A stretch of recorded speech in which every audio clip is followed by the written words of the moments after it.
And he said, it's none of your business. I said, well, I've made it my business. The longest I was in one period was 6 years and 8 months. He said, I thought about what you said and I decided you were right and I'm vegan. He said, is it true you can have people killed? Now, I find that absolutely ridiculous. And they don't have respect for nature. They don't deserve to be here. They do not deserve to live on this planet. Just go and smash this place up. Ronnie said, that guy, that caretaker, you better go out yesterday. He's dead. We got sentenced to 3 years. We each got 3 years. Yeah. We slashed the tyres. We put glue in the locks and we burned it down. And what the coppers did, they looked in the boot of the car. Oh, yeah. We went hid, but they found us. Yeah. And on the way there and on the way back, we catapulted over 80 shops. And that humans are entitled to exploit and oppress our fellow animals in various ways. Yeah. There's a group that are saying that we shouldn't do that. Can you understand these people? How do we get to that? Right, because that's the only way we'll achieve this, like, what I would call an animal liberationist society. This question I really want to ask you is, I think we found the one true savage. I was told that after I went to Birmingham the once, I actually met you and spoke to you. Yeah. But I'm one of these people, I never put a face to a voice after I've listened to them. Your face is very familiar. Yeah, and I was definitely like, seen you before. How dare I not have known who Ronnie Lee was? I've definitely seen you before around. Yeah. As soon as I saw you, I thought, yeah. It was like Peter Egan. I served Peter Egan a burrito. Yeah. And someone had to tell me that he's like a famous actor. And So I'm ashamed of myself that I didn't. I wouldn't have known. I wouldn't have known who he was, Peter Egan, at first, because he was Downton Abbey, wasn't? I never used to watch it, so I didn't know. I wouldn't have known unless somebody said, "Oh, that's Peter Egan. He's an actor. He's from Downton Abbey." I thought, "Oh, right, okay." And see, there's a lot of people in the world, isn't there, man? And it's hard to kind of. It is, who. But usually, Ronnie, the chat is casual. But I can't not give you an introduction. Oh, right, okay. So it's got to be the big intro for Ronnie Lee. For those who don't know, I'm sure most will. Although there are quite a few these days that don't, actually. They don't know a lot about people from the past. Ronnie Lee is one of the most pivotal and controversial figures in the history of the modern animal rights movement. He's best known as the founder of the Animal Liberation Front, the ALF, a global leaderless movement that uses direct action and economic sabotage to liberate animals from industries that exploit them. Lee started his journey in the early 1970s as a member of the Hunt Saboteurs Association in the UK, disrupting fox hunts. Frustrated by traditional legal methods of protest, he wanted to take a more aggressive action. In 1972, Lee and a fellow activist revived the name Band of Mercy, which was an anti-hunting group, I believe. They moved past just stopping hunts to actively attacking the property of animal exploiters, firebombing pharmaceutical vehicles, and also raiding laboratories.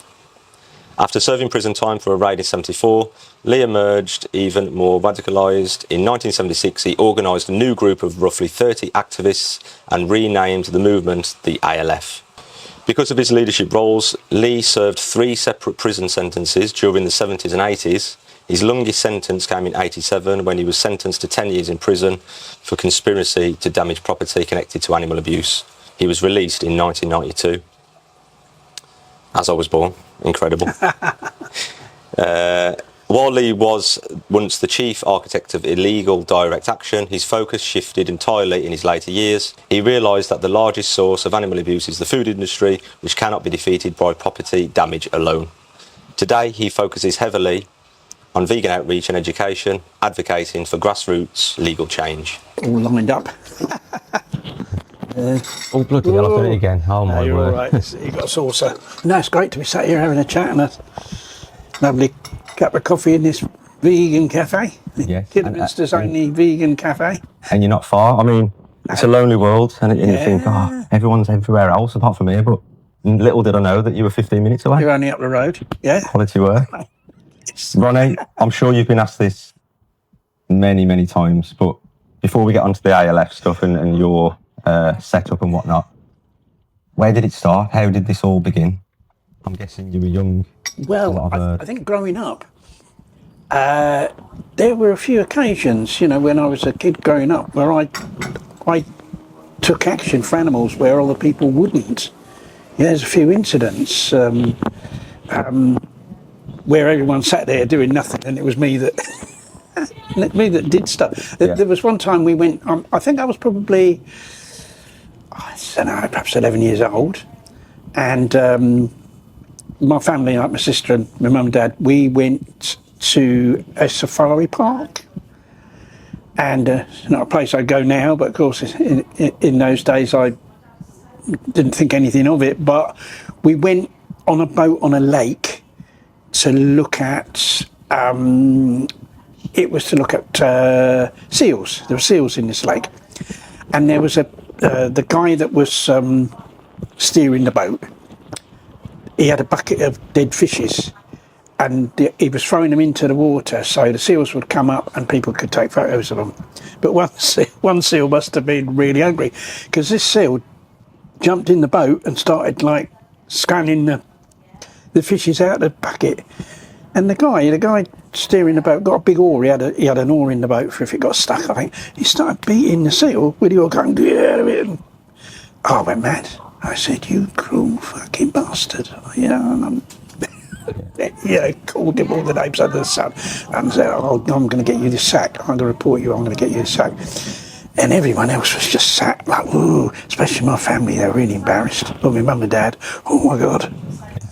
And as soon as I got home, I phoned up the safari park. I will speak to the manager and told him and said, you need to sack that bloke. Where he was sacked, I don't know, but the bloke apparently seemed to take it serious. You see, so you phoned up at that age as well? Found out about it, phoned him up. Wow. As soon as I got home, said this bloke needs to be sacked. He beat the seal. Another time, there was a guy, and this would have been, I was a bit older then, I think. I was probably about 16 or 17, and taking a family dog to our local park. I got in the park, and there was a guy who was caretaker at a local school, and he was sort of known as a nasty, miserable, horrible character, this guy. And he had an old English sheepdog. And I got in the park and caught him whipping his dog with the dog's lead, like swearing like that. And I just went straight in. This big nasty old bloke. I said, oi, what are you doing, you cruel bastard? And he said, it's none of your business. I said, well, I've made it my business. And anyway, he was, I said to him, I thought, how can I stop him doing this again? Because I'm not going to be in the park every time he takes the dog. I said, what are you beating her for? He said, she won't come back when I call her. I said, well, she's not going to come back if she thinks you're going to beat her, is she? You know what I mean? Anyway, I thought, what can I say to him that's going to deter him? What's the worst possible thing I can think of? I said to him, I said, if I see you doing that again, I said, I'm going to get a gallon of petrol. I said, I'm going to pour it over you. I'm going to set fire to you. That's what I said to him. Hey. That's what we like. Yeah. Anyway, so he was like shaking from head to foot with anger and whatever. And I stopped beating the dog. So I went off with our dog, took her for a walk. Anyway, I think I'd come home from, I don't know whether it was school. I told my mum when I got home what I did and that. So the next day, I think I came home from school and my mum had she'd been out shopping, and she said, Ronnie, said, that caretaker you better go out yesterday, he's dead. When she'd been out talking to people shopping, and they told her that night, the night after, that very night, the day I had to go to him, he had a heart attack and died. Wow. I mean, What's the chances? My mum said, I wonder if that has to do with you, like threatening him and that. And I said, I hope so. That's your first taste of karma, isn't it? My first killing. Wow. Yeah, he died, yeah. Wow. Died heart attack, yeah. So he's not going to beat the dog anymore, was he? No, so. Well, the dog's safe. The dog was safe from him, yeah.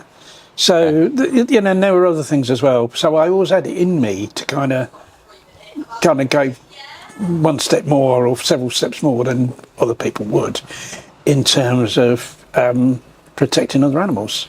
Yeah. And then how it all started with the campaigning was, it was through my sister's first husband. When she started going out with him, he was a really good athlete. He represented the county athletics, and he'd been a vegetarian since he was quite a young boy. I think he was 17 at the time, but he'd been a vegetarian since he was 10 years old, perhaps younger. And I was curious. I'd never met a vegetarian before. So I said, what's all this about you being vegetarian? What's that about? He said, well, I think it's wrong for us to eat animals, kill animals and eat them, because we don't need to. He said, so what, so it must be wrong. We don't need to. He said, I'm perfectly fit and everything. Yeah. And I thought, well, yeah, you are, kind of thing. But I was a big meat eater. This was the thing. Although I, obviously cared about other animals, I didn't really make that connection. I think I thought we had to eat meat. I thought it's just we had to eat it, that was it. I was terrible. I mean, I used to suck marrow out of bones. I used to eat bacon rind. And the worst, I used to get a raw sausage and I used to suck the inside out of a raw sausage and out the skin. It just reminded me, my mum used to dip the bread in the fake bacon fat. Sorry, Mum. Yeah. My mum did as well. Yeah, the kind of bread and dripping type thing. Yeah. My mum did too. Yeah, same. Because in those days there wasn't really vegetable oil. It was all lard and stuff like that. Yeah. There's in loads of stuff as well that you couldn't eat. If you're even veggie, you couldn't eat it. And but despite that, it got me thinking. I thought, how can I justify eating meat when animals being killed for that, and obviously we can live without it? And so I kind of agonised. I tried to find an excuse to carry it. I couldn't, and I sort of agonised about 3 nights lying awake thinking, what excuse could I find to carry on eating meat? I couldn't. Yeah. So going down to breakfast, like 3 days later, I said to my sister, I said, I'm going vegetarian. And she said, great, because I want to go vegetarian as well. But the thing is, well, she was frightened of my mum. We're both frightened of my mum, what my mum would say. My dad weren't really bothered. As long as he'd watched telly, he weren't really bothered. But my mum was a bit more kind of strict. And so we went in the kitchen, and mum says, what do you want for breakfast? Do you want egg and bacon? Egg and bacon or bacon and egg? And I said, no, we'll just have cornflakes, please, Mum. And she said, oh, no. She said, I knew that crank would get to you. Don't tell me that you've gone bloody vegetarian. And I said, well, yeah, we have. And she said, go out in the back garden and eat the grass. The lawn needs cutting. The old grass, the old grass comment, is that grass, old? I didn't realise. Yeah. And anyway, but, we stuck to it. We were able to support each other and stuck to it, and whether it really made any difference to animals, because of course what happened was that all the meat and fish products we ate were just substituted with eggs and dairy, so it probably didn't make a lot of difference. But I wasn't aware of that. Like a lot of people, I suppose, especially in those days, I wasn't aware of the exploitation and killing of animals caused by the dairy and egg industry. I had no idea. I just thought cows had to be milked. They were happy in fields, and hens wandered in the fields and laid eggs, and people picked them up. Yeah. I didn't realise how terrible it was. Yeah. And then when I eventually found out about that, I went vegan. That was 2.5 years later. Yeah. I picked up a copy of the Vegetarian Size magazine in a health food shop, and there was an article in there about veganism. I was horrified. I thought, I've got to go vegan now. And there was articles in there about, I didn't know about other things. I didn't know about vivisection. I didn't know about the fur trade or hunting. And there was articles in it about those things. I thought, right, there's all this, I've got to get involved in all of it. Yeah. And that's what happened. And then I saw I've been vegan only a short while, and I saw a news item on the telly about unsabs. Just stopping you there. Yeah. I'm guessing the sister's boyfriend is long gone, or does he know what he kind of paved the way for? I think he knows. Gonna say that's a nice little. Yeah, I think he knows. I mean, he's still around. I mean, they eventually divorced. Look what you've created. Look what you've caused. But it was kind of through him. Yeah. He was. But I mean, whether something else would you see? I wonder that if he hadn't been around, you would have found your way. Was there like some kind of seed in me waiting to be kind of I believe so, germinate, and at some stage something else would have sparked that off, something else would have come along if he hadn't come along. I think probably so. You see, if I'd known about veganism then, if he'd been vegan, I'd have gone vegan. Yeah. It was only because I didn't know, and he didn't know either. Yeah. You know, which, especially those people didn't know because it wasn't obvious. You know, the piece of meat and the piece of fish is from an animal that's been slaughtered. You know that's obvious. Yeah. But with the dairy and the eggs, you don't know that. You know, so that was the difficulty. I'm just wondering when that sun is going to. I mean, come more this. I saw these sabs on. It was a news item, and these sabs have been attacked by members of the hunt. It was at a hunt meet, and I thought, fucking, I've got to get involved in that. That's disgusting. I've got to help those guys. You know, those people doing that. And so what I did was I got in touch with the League Against Cruel Sports, because I joined the League Against Cruel Sports. What I did was I joined loads of different organisations. Yeah. Joined all up to them, and I got in touch with the League, and they put me in touch with Hunt Sabs. And then like the central Hunt Sabs put me in touch with my nearest group. And at the time, my nearest group was Northampton, because I lived near Luton, in Bedfordshire. The nearest group was Northampton. So I go up to Northampton and go sabbing with them and do the hunts around there. And I think I caught it just at the end of because it was like in, this was 72, and it was kind of, I think I went vegan, it was around about February, March of 72, went vegan. And so I only caught, then I joined Hunts Out, I only caught the tail end of the fox hunting season. So I went on a couple of fox hunt sabs, and then it was, in those days, it was the otter hunting. They hunt otters. And so I started going on that, and they tended to be, there weren't as many of those. And so when you went on those, you joined up with sabs from other groups, and so there'd be quite a few go along the riverbank. Safety in numbers kind of thing. Where, it used to be very confrontational, because you're right walking along with the hunt and trying to stop them, and so you're right with them. You know, so that could be a bit leery on the otter hunts. Because, of course, now it's mink hunting, because what they did was they made the otter a protected species a few years after that, so they weren't allowed to hunt otters anymore, so they just switched to hunting minks. And I think if they found an otter, they hunt the otter. No, it's just as bad hunting the minks anyway, so that's what they do now. Well, they're not supposed to, but we all know that they do it, you know, really, when they're not being watched. So that's what happened. Got involved in Hunt Sabs, and then what I did was I moved out I'd been living with my parents, and I was working in Luton, and we were living in a village outside Luton, but I got myself a little bed sitter in Luton. It was nearer to work, and I had more independence, and I started a local group like Luton Hunt Sabs, and we had members from Luton and from like the surrounding area, and we used to go every Saturday sabbing one of the local hunts. You know, and this would have been then the start of the next hunt season, which would have been, I think they start with the cub hunting round about August, I think, perhaps late July or August, and then when it gets to kind of October, November time, I think that's when the proper so-called fox hunting starts, and then it's the normal sabbing then. But it was really through the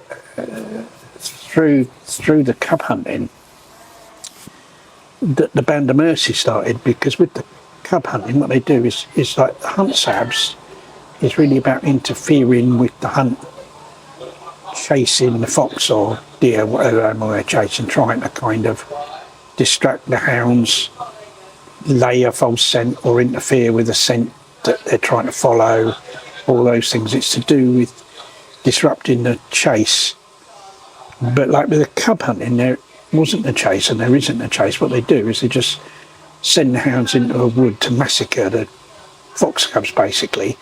And a lot of it's to give the young hounds a taste of blood, get them fired up for the hunting season.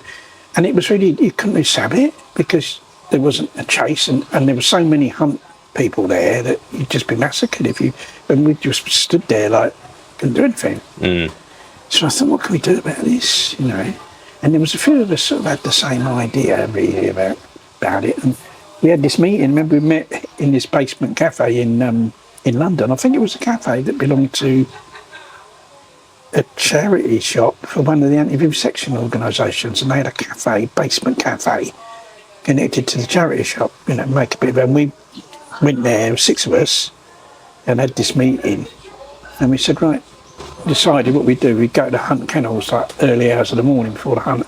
We sabotage their vehicles, stop them going. And we thought we can't do that as hunt sabs, because hunt sabs do try to keep within the law, and we can't do that. So we thought, what name are we going to use? And I'd been reading some history of like the animal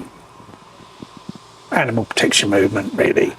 And I'd read about this group in the 19th century called the Band of Mercy, where there were several of the Bands of Mercy, several of these groups they were like a youth group, and they, after a few years, they became part of the RSPCA, and it was really about teaching young people kindness to animals. But some of these groups were quite militant, and there was one of them damaged a load of guns belonging to shooters. I thought, yeah, it's great. So, we'll have that how about we have that as a name, revive that spirit.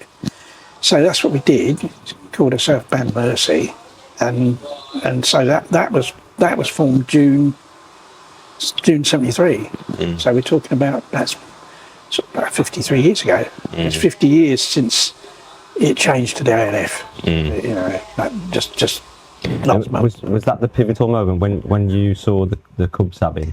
The cub hunting. Yeah. When I saw that, was that when you was like, we need to do something? I kind of thought, how do we stop this? Yeah. And I thought, well, hang on a minute. What if we go to the hunt kennels? And I had an informal chat with some of the other SABs I knew, and they sort of thought, yeah, we agree with you, like, you know, yeah, we're up for that. I said, well, let's have a meeting, and we'll kind of pick people we know that's, you know, on the same page as us with it. So 6 of us, and we had this meeting, and that's how we decided. But it was like, it was really to do with the cub hunting, but I think we did sort of say, well, we don't need to limit it to the cub hunting. If anything else comes up where we can go and do a bit of sabotage, Give them a smash as well. we will. And so that's what happened. We started going hunt kennel. But we didn't do loads of damage. It was more or less to disable the vehicles. Like we'd do things like slash the tyres. We put tacks and glue in the locks and in the ignition and stuff like that. You know, we do that kind of thing, stop them, you know, to stop them, because these things started very early in the morning. It'd start about 5 in the morning. So it might be a petty job, but it's still enough to put them off for the day. It was enough to stop them or delay them, yeah.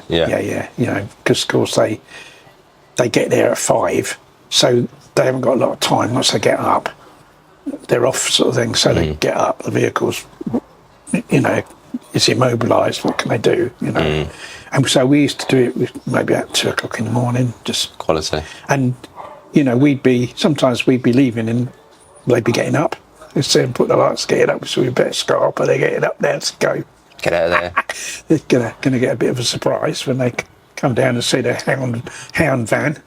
Like the universe has spat me out too late. I feel like I've missed a generation, man. I should have been around at that time, man. I've had that said to me by a few people. Yeah, it was a very different vibe then to now. And society is very different. And there's been big changes since then that makes it very, very difficult to do that kind of thing now. And I'll talk a bit more about that later. So that's what happened. We've been doing that, and then we learnt about, or a couple of us learnt about, because I lived in Luton. It's not that far from Milton Keynes, and I found out there was this campaign by the National Anti-Vivisection Society because there was this laboratory being built in Milton Keynes by Herx, the German pharmaceutical company, and they were going to do radiation experiments on animals there. And so there was a campaign by the National Anti-Vivisection Society to stop the place getting planning permission. And there was like a little local group. I went to see this, it's quite an elderly woman I went to see, sat and had a cup of tea with her, talked about the campaign. She was running the local campaign. And they were waiting on whether the place would get planning permission or not. And of course what happened, it did get planning permission. And like so, you know, they were upset. There wasn't anything more they could do. And so like there was a couple of us like, I mean, I can name the guy because we both got done for it. Got a guy called Cliff Goodman, it's from Northampton, it's from the Northampton Saps. And we said, right, we'll wait. And when it's kind of getting near to be finished, we'll burn it down. Quality. That's what we decided. So anyway, in November, this was November 73 now, so it wasn't that long later because it was only a few months after the Band of Mercy was formed. We were hunt sabbing. Me and him were, I think just the two of us went on a sab. It might have been with other people coming other cars. We were sabbing up round Milton Keynes. And we decided, well, let's go and look at this, let's go and look at the place, let's go and look at this lab, see what's happening. So we went there and we could see all the workforce were just going home. It was a Saturday afternoon, it was getting on a bit on a Saturday afternoon. And when they went, we went and had a look. And I thought, bloody hell, there's quite a bit of it built. And he said, I've got a gallon of petrol in the back of the car. So we thought, what we're going to do, because it was a big building, it was like a kind of basement, 3 stories and an annex. And I thought, we've only got one go, so I thought, well, let's pour it all in the annex, we'll set fire in the annex, and hopefully that'll spread. So anyway, so that's what we did. And I got a local paper, I got a Milton Keynes Gazette, I think it was called, the local paper for the area. And there was a little bit in it, fire lab, and there's this fire that caused like £45,000 worth of damage, which these days would be it's about 15 times more than that now because of how money's changed. It's fantastic. Yeah, so I don't know what that is, 15 times. It's enough. 700 grand, yeah. It cost that. And it cost 40, no it hadn't, it cost 25,000, and it cost 25,000, right? You see, so it's whatever that is, times by That's 400k. 50, yeah. Sweet. So anyway, but it wasn't destroyed, so I thought, shit, we was hoping. So we thought, right, we'll go back and have another go. So we got like quite a few gallons of petrol, drove up there. I think it might have been just during the week or something, but it's only a few days later. And so we went, what we did was we went in the, we had a plan for how we'd do it, because we had to think, we got to set fire to the place and escape. So what we do is I think we thought, well, we'll set fire to the annex a bit, and then we'll go top floor, first floor, basement, ground floor, and then get out the door on the ground floor in order of what we were going to set fire to. Do you see? So we had an escape route. That's how we planned it. It went wrong, didn't it? We got confused. What we done was we did the set fire, gallon of petrol annex, and then the top floor, first floor, and then what we done was we'd done the ground floor, set fire to the ground floor, went down the basement, set fire to the basement, come up on the ground floor, it's all ablaze. I thought, shit, we've fucking gone wrong. We had to run through the fire to get out and break a window and go down the fire escape. Down. And all my shoes were on fire. I was running along with trainers, were all like blazing.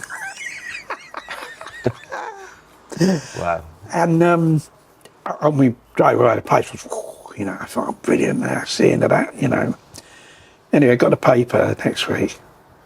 It had done even less damage than the first. 20,000. There's been a police are now suspicious because what they thought the first fire, they had suspicion that it was like somebody rough sleeping in the building and accidentally set fire to it. It was like they didn't really suspect necessary deliberate action. But now, of course, we're suspecting this is arson now. There's been another attack. And security is going to be stepped up. We did go and have another look at it, and there was also security on it, so we couldn't go again. So what I did was I wrote a letter to the local paper. I put gloves on, I think rubber gloves. I bought a notepad and got a page out the back of it. I wrote like with complete block capitals where you kind of everything's completely square. Yeah. If you see what I mean, so they can't tell the handwriting. Yeah. I wrote a letter to the local paper, and then I was going somewhere miles away, so I posted it from miles away, so they didn't know where it. Link it up with where I live. Yeah. And that got front page of the local paper the next week. Guerrilla commandos attack laboratory or something.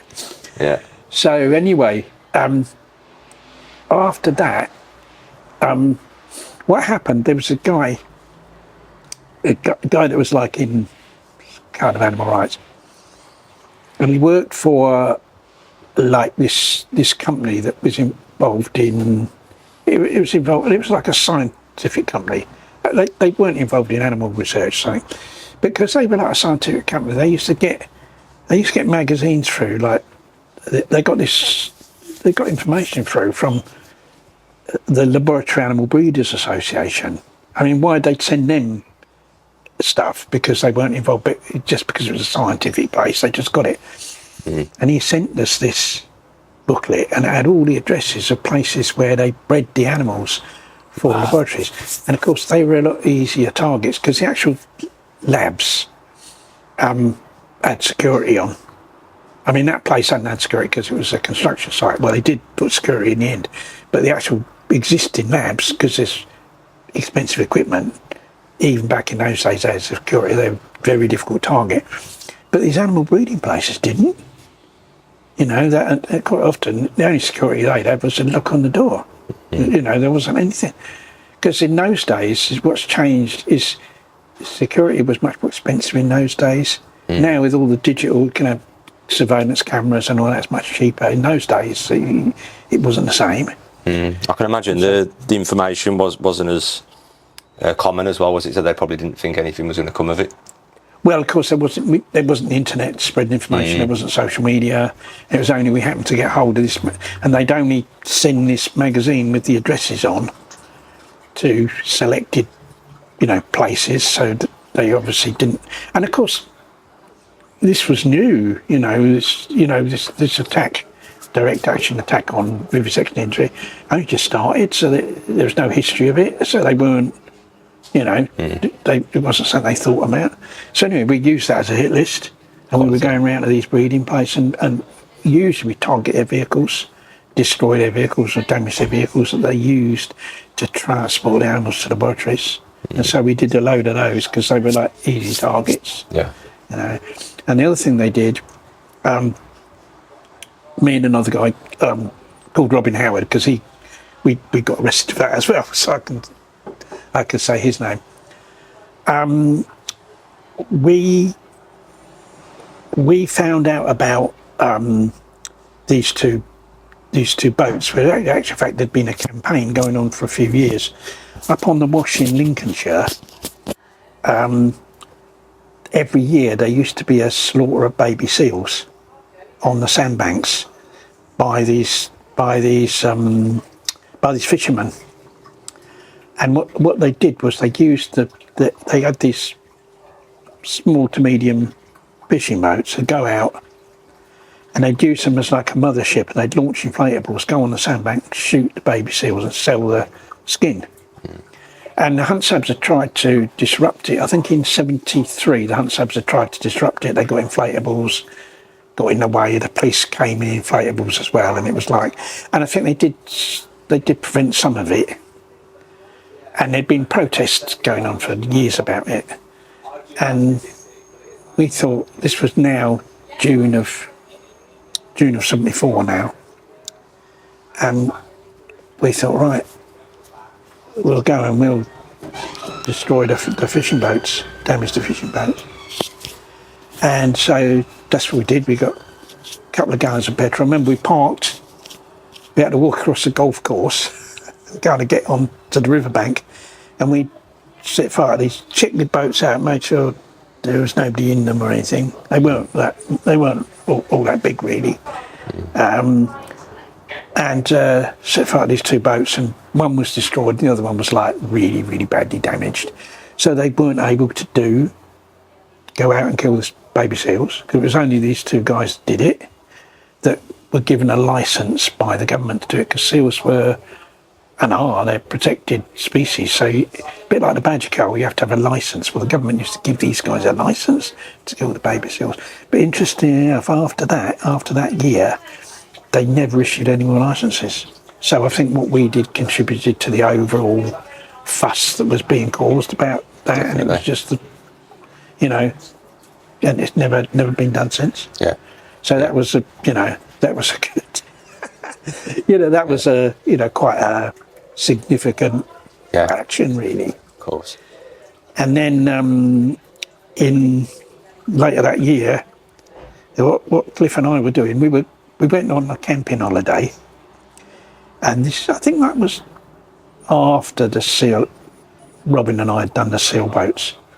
Cliff and I went on a camping holiday, and we were camping near to these breeding laboratory places that bred animals for the laboratory. We were camping near one of them, and when it got to like early hours in the morning, we'd pull up the tent and everything. We'd go in damage space, usually a vehicle, and then go to the next place, and then set up the tent, because by that time it's probably getting light, we're in June. Set up the tent, and then go and suss it out in the daytime. We were doing that night after night for about a week, and we did loads of places, and so that was brilliant. It was great, it was done a few places. And we rescued some baby guinea pigs from a place. We went to this guinea pig place that bred guinea pigs, and we wanted to damage. They went in the day and they had a van. We were going to damage that van. We went at night, the van had gone. I think the person who drove it must have took it home and thought, what are we going to do? So we tried this door, and door just opened. There was a load of baby guinea pigs. So we took what we could. We stuffed them up. We took them, put them in the car, and although it was June, it started to get cold at night. We thought, worried about it. So we stuffed them up our jumpers. We're going along trying it, and we got stopped by the police. Police pulled us up and said, what are you doing? What's your drugs? What are you doing this time of night? There's been burglaries in the area, just house burglaries. And we said, I had to think quickly. We had camping equipment in the back of the thing. I said, well, we're on a camping holiday. We've come down on a camping holiday, but we're late because something went wrong with the car. Car broke down, and that's why we're so late.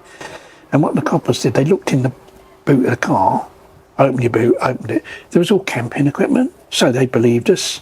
And we had guinea pigs up. I was like, keep still. Lucky they never searched us. Yeah. They said, right, on you go, type thing. And we took, we had a chap who was a sympathiser, lived nearby. We phoned him up, told him, and he said, I'll bring the guinea pigs round, I'll look after them. And he looked after them for the rest of their lives. Quality. Chap. Yeah, well, I mean, I can name him as well as a guy called John Bryant, because just to give him, a bit of a, credit for that.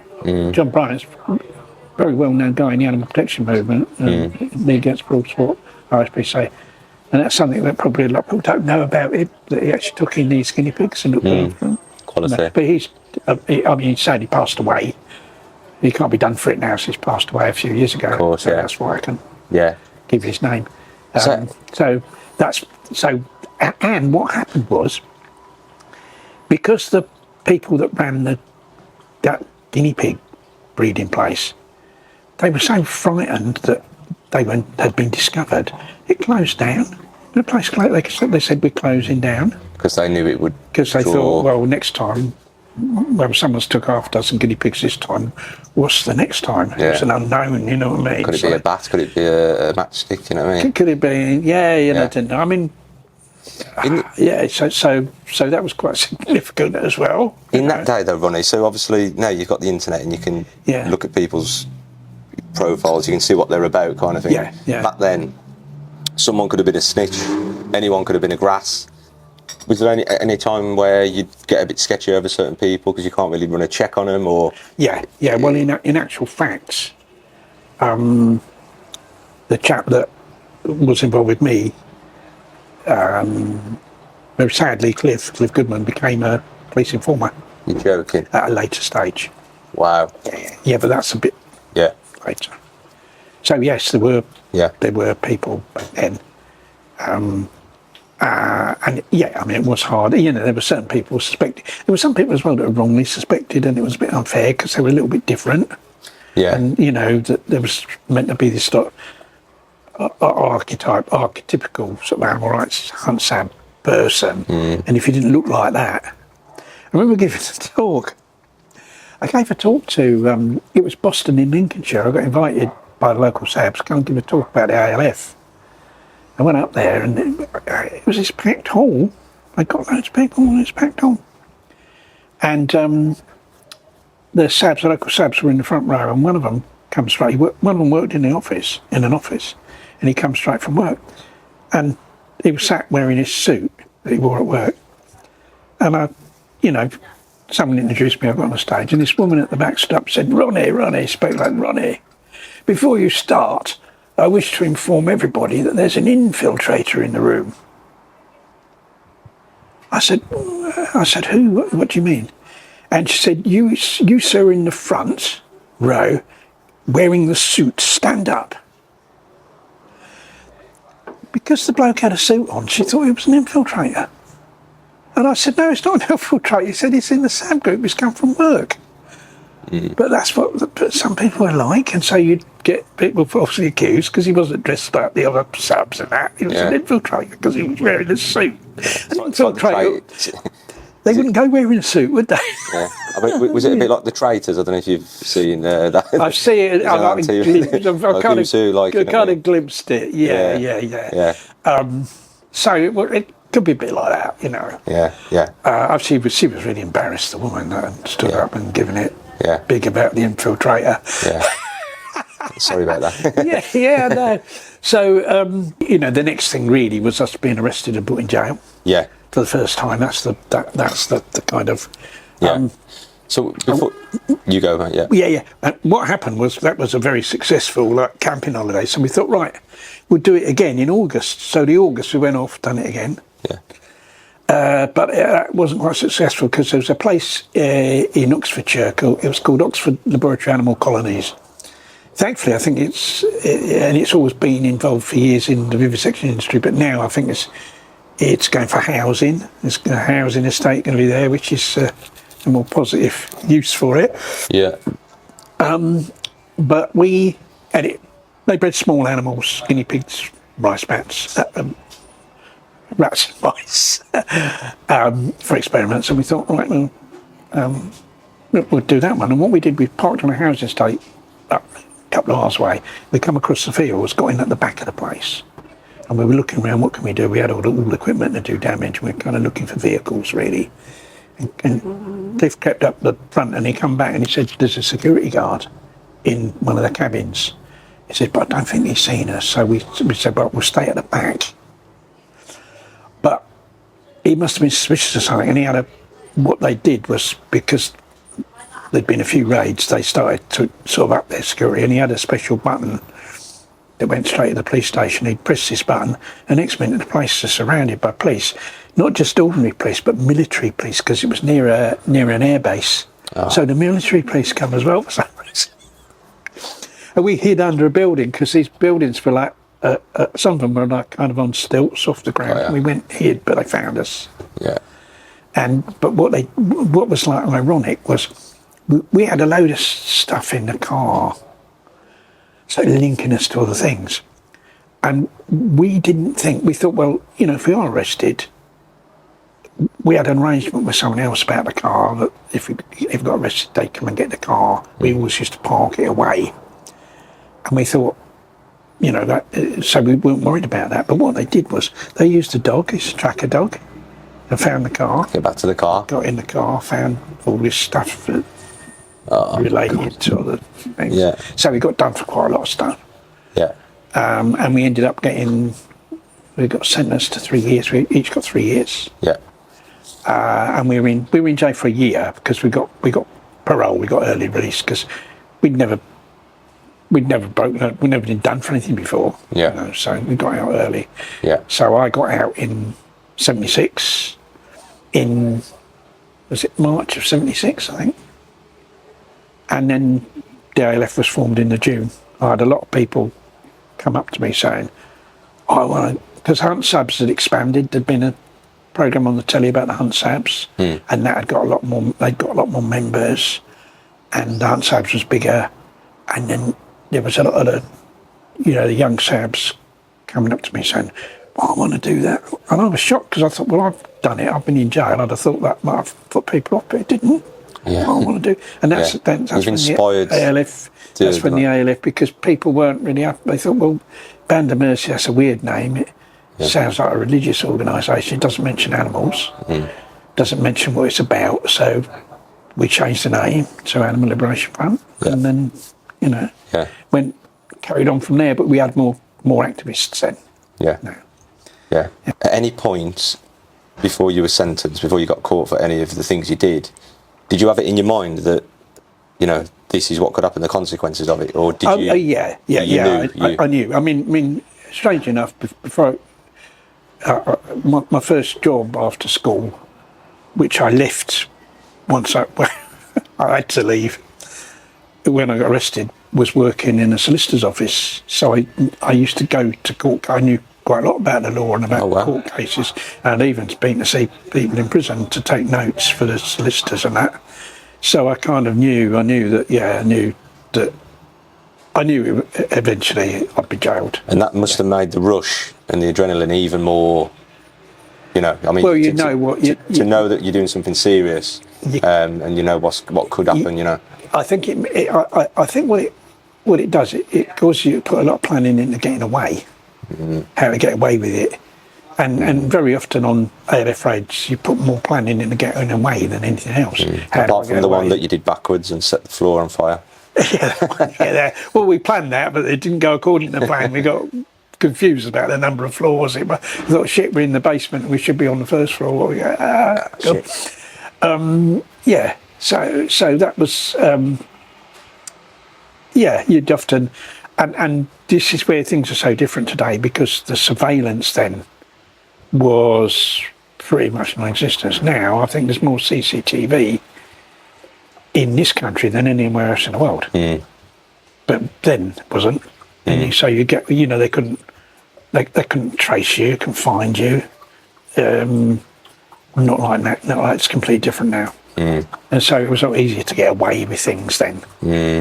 And usually when people got caught, it was never through clever police investigation.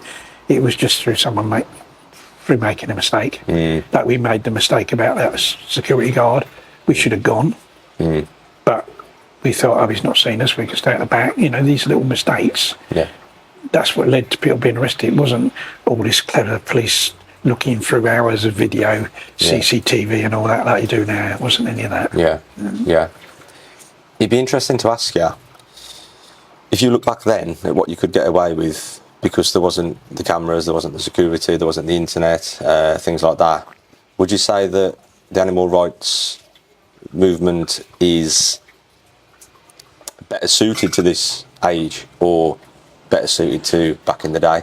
Because obviously you've got the security and the police and things like that, and but you've also now got the interconnectedness of accounts and messages, and you've also got new equipment. You know, you've got drones and things like that. Would you say which way has it gone? Well, I think that, I mean, basically what kind of happened was, I mean, over the years, they faded away. Really, because for various reasons, there was increased surveillance, which made it much more likely that people would be caught. And of course, if people were caught, they could be facing very long sentences for the type of action that their ALF did. It meant you couldn't really carry out the number of... I mean, there was one night where myself and a friend, we went from sort of, you know, sort of central London, more or less, just west of central London, up to somewhere in the North London suburbs. And there was a guy that was director of a slaughterhouse, and he had a really posh car, and we went to damage his car. And on the way there and on the way back, we catapulted over 80 shops to do with fur shops, butchers, I think there was gun shops, burger places, fishmongers. There's a lot more high street places than now. A lot of it's in supermarkets. You don't get a butcher shops. In those days there was like lots of them. Anything to do with, you know, like the oppression of other animals. They were having the slingshots. Yeah. And when we got back, there was a butcher's van near where we lived, and we wrecked the butcher's van. So it was all that. And but now, if you did that, the first one you did, you'd be on CCD, the police would come in, you know, so you couldn't do it now. See, my dad used to tell me stories like this, but he used to just do it to random shops. So I'm thinking, all that wasted energy. I mean, you could have been targeting No. We but that was it. We did, I think, a total of 85. Quite a say. A total of 85 targets that night. You'd never do it now. You'd do about 2, and then the police would be, you know. Yeah. So, you know, that's how things have changed with the CCTV. So there's that. Yeah. There's also, they brought in special squads to investigate and arrest activists. They brought in new laws so that it was easier to prosecute people, and the prison sentences increased. So there's all these different things that kind of caused the ALF to diminish. But one big major thing, it might be the biggest factor of all in a sense, is the lack of involvement these days of young people. Because back then we were really all young people. We were all like late teens, early 20s. Now when I came into it, I was 72. I was 21. And a lot of my friends had come in from Huntsville were younger, they were like 17, 18. And so you've got people with no responsibilities. A lot of them are still living with their parents and no responsibilities. And they ain't got family. They've not got a mortgage. They've not got a job. You know, they've got to hold down. So like they get the freedom to do stuff. And so it was, well, you'd get the odd older person, but like mostly it was a huge number of younger people. Well, if you look at the animal rights movement now, the demographic is completely different. And that involves... Sorry? It is? It is, yeah, it is completely different. It's older people. Yeah. You go to like somewhere like, you know, the big protests they had at MBR Acres last weekend. There was a few younger people, but they're like, you've got probably got more retired people than people in their 20s and teens. You know what I mean? It's like completely changed. And so, and I think that's been a major factor, not just in terms of the ALF, but in terms of like people involved in campaigning for animals in general, isn't it? You know, there's lack, and what's happened to the young people has been a change in society, a change in culture. More distraction. You've got social media, you've got those things. And that's been a big factor, because when people get older, they got responsibilities. They're not able to do those things anymore. So, I mean, funny enough, when people retire, they've then got more time to do it, and that's probably why you get, you know, sort of quite a lot of retired people involved. But a lot of those people had been activists when they were younger, and then they've sort of come back. Yeah. They've still got the feeling. Yeah, because they've all got stories like yourself from the past. Back from the past. Yeah. The reason I asked that question about the technology and whether you think it's a good thing or bad thing. Yeah. I went into a slaughterhouse, halal one, last year. Yeah. And I was winding them up and stuff, and the bloke said to me, he said, "Oh, you know, what would you do without the camera?" And I said, "Well, you're lucky that there is cameras, because otherwise I would have had more fun. I would have done this and that. But then you think about it, you think, actually, which one would have been the better option? Would I have been better for it to have been in them days? Or is it best to capture this and show it to thousands of people? I think there's like a kind of, there's a sort of deeper issue in a sense to all of it. And that is that, like the ALF achieved a huge amount. I mean,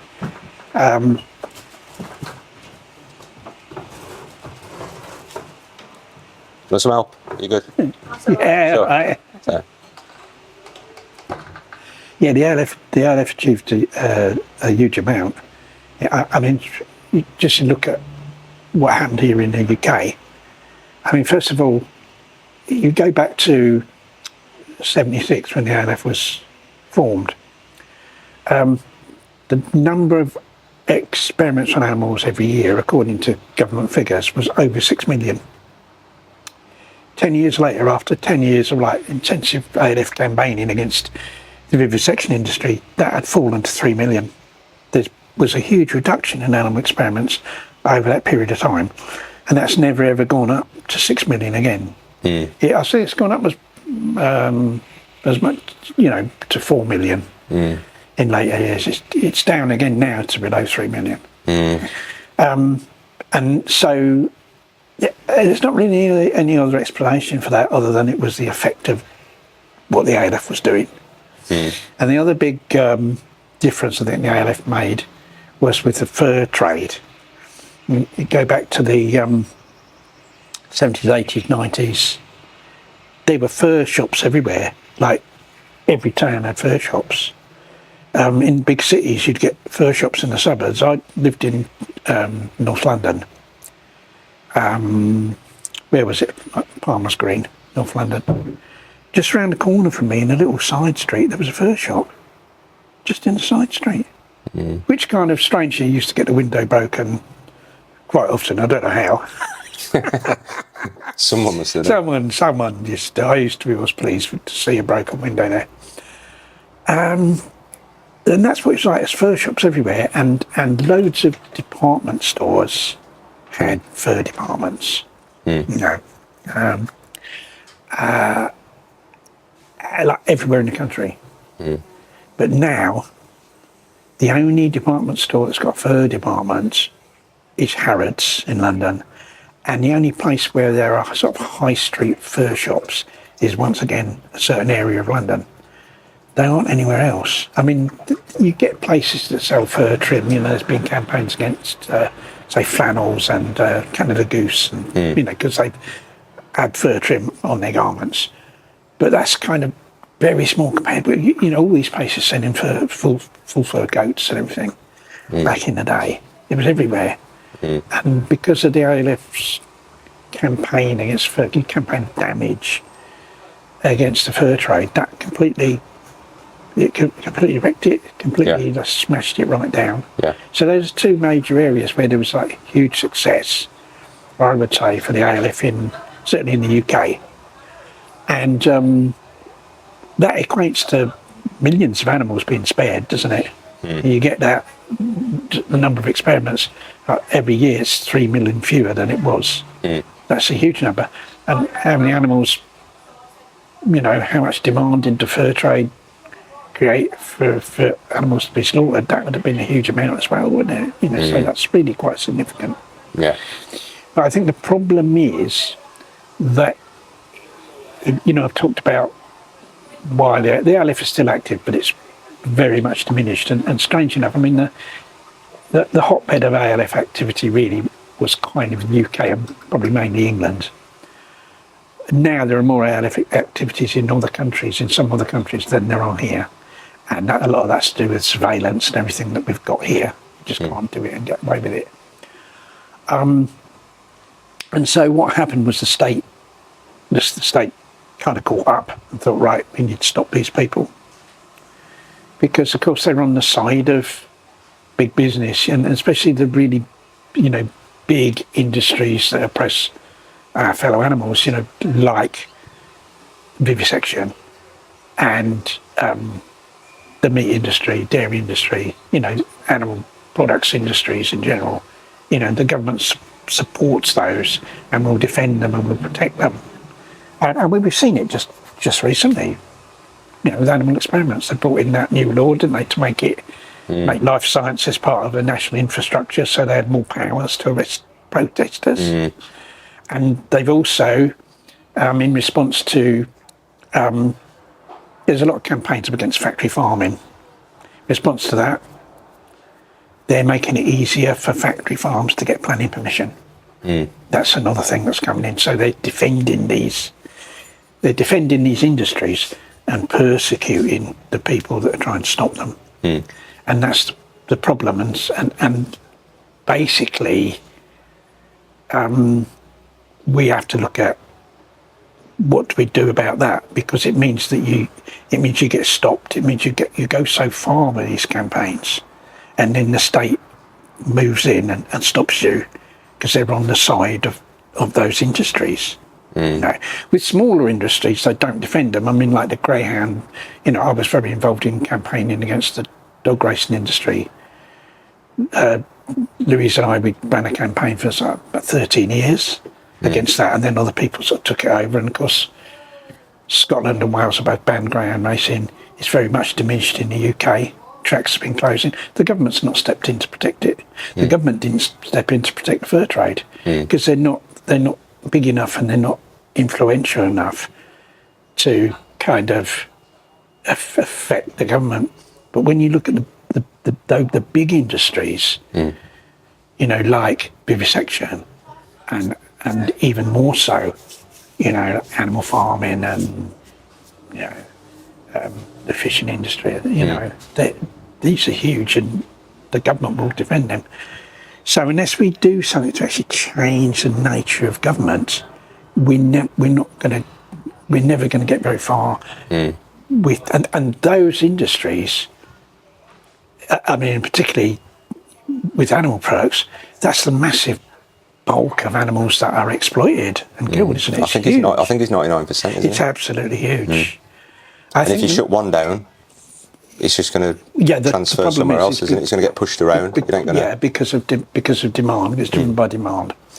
And so that's why I'm very, very much an advocate now of a vegan outreach. Because I say that kind of, because campaigns of direct action, pressure campaigns, they can achieve a certain amount. The ALF did achieve a certain amount.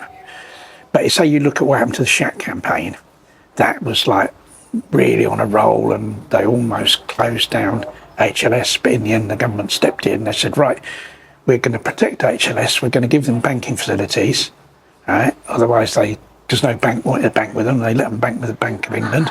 That had never happened before. And then they brought in all these new laws and persecuted the activists and put people in jail for long periods of time. And so that campaign didn't achieve its objective because of the government. You see, and this is the problem that and you can see the same thing happening again. There's a similar campaign in relation to MBR acres, and you can see the government kind of stepping in, bringing in these new laws, kind of coming down more on activists to defend that industry. Yeah, of course. Because it's like Groundhog Day in a way. It's like history repeating itself again from what happened in the past, because we're not doing anything about the nature of the government, you see. And to me, that's where... And so you're not really... The problem with the ALF, the ALF, as I said, achieved a huge amount, but the problem, it could never achieve what was on the tin. It can never achieve like animal liberation in terms of it being something that's widespread. It was a piece of the puzzle, but it wasn't the full set kind of thing. Yeah, it's like a lot of things that people do to protect other animals. It's like animal rescue. It's like hunt SABs.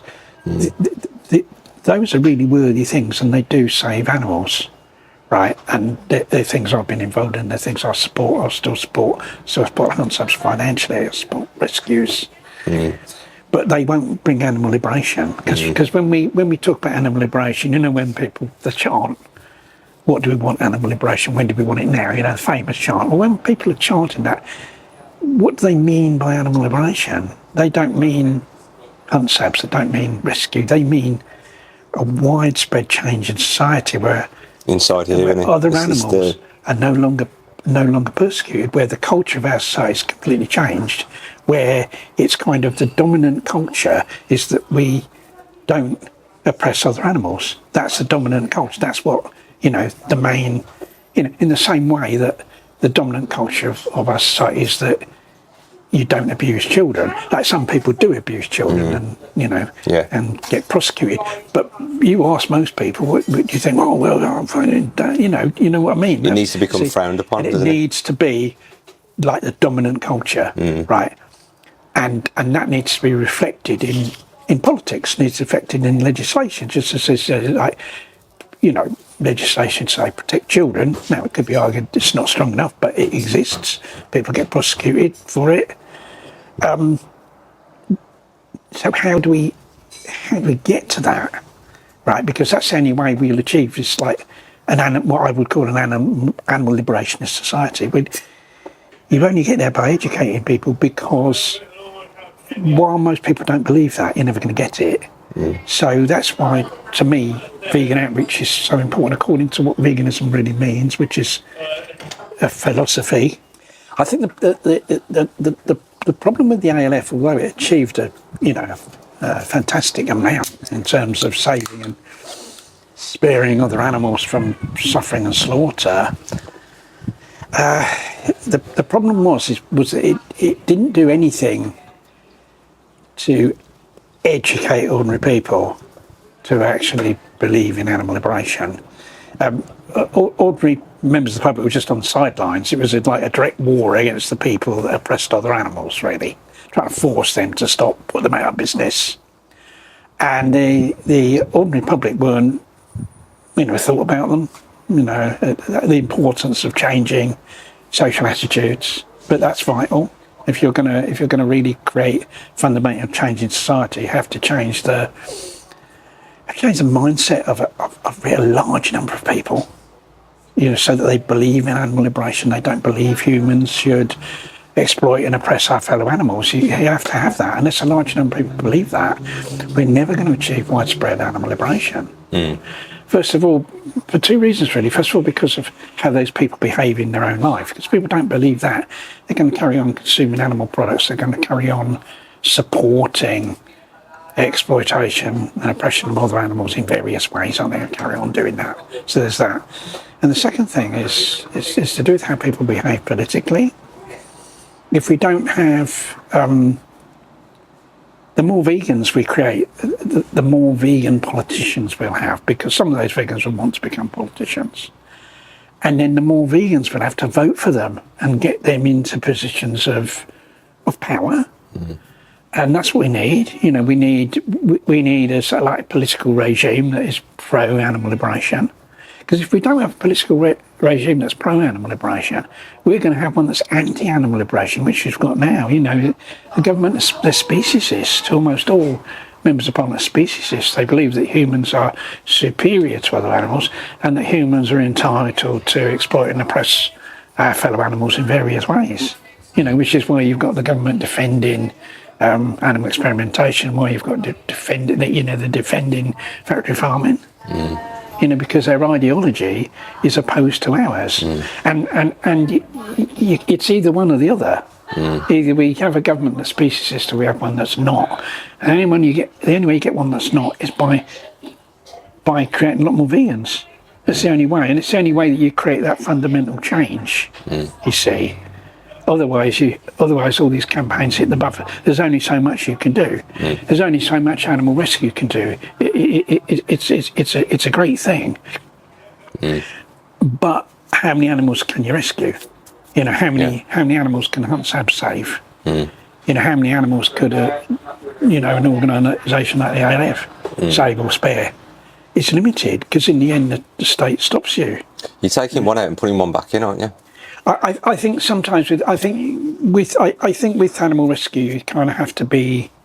I think it depends on the situation, and I think it's. Don't get me wrong, I still help in that department. Don't get me wrong, yeah. I mean, I support a lot of animal rescues. And these things are all worthy, and they're all good things, but they're not going to bring about widespread animal liberation. The only thing that will bring about widespread animal liberation, or to put it another way, we will never get widespread animal liberation. We will never achieve an animal liberation society in terms of what people imagine when they say, what do we want animal liberation? Now, the only way we'll get that is through educating a lot more people to be vegan.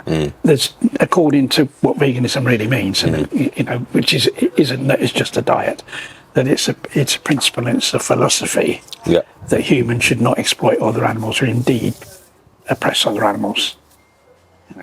Or indeed, humans oppress humans, because it's about consistency as well. And we're never going to get that unless we educate a lot more people to believe in it. How will that ever come about? And I think that one of the problems is that it's kind of it's not like an immediate thing. And I think it's something about human psychology where people seek immediate results. Humans seek immediate results. In other words, if you're involved in animal rescue, you can see that animal's been rescued, and that's straight in front of you. If you hunt salmon, you know that you've stopped to see a fox run off and not be caught. Save that animal. But if you're talking about something that's more a systematic type change, where what you're doing is creating a situation where you'll get big results, but they are some way off in the future. It's more difficult for people to kind of to be moved by that. That's the difficulty. It's like, say I put up 2 fundraisers. One was for, please help this animal at this particular sanctuary that needs help, for food or whatever. And the other one was, please give us funds for vegan outreach. We need to produce so many leaflets, so much materials. He put those 2 fundraisers up. Which one would get the most support? The rescue. The rescue.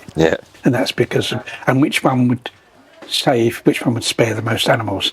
The latter. The outreach. You see, but because of people's psychology, because people don't think.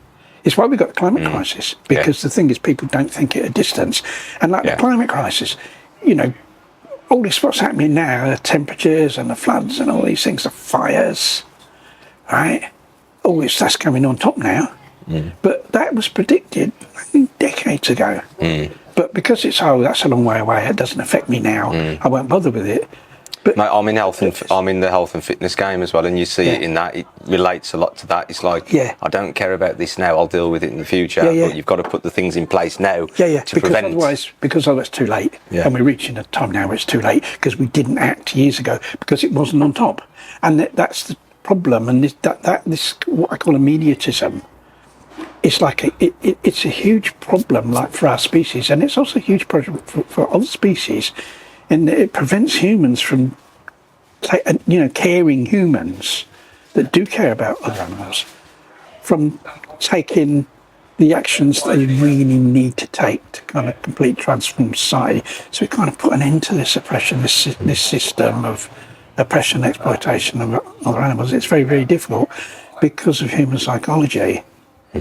And you see organisations playing into that psychology. Like you get a lot of organisations now that kind of maybe proclaim to be animal rights actually run campaigns that are actually welfarist, like stop this supermarket from getting products from that pig farm or that slaughterhouse, whatever, because we've exposed cruelty at that slaughterhouse. Right? Okay. They're just going to.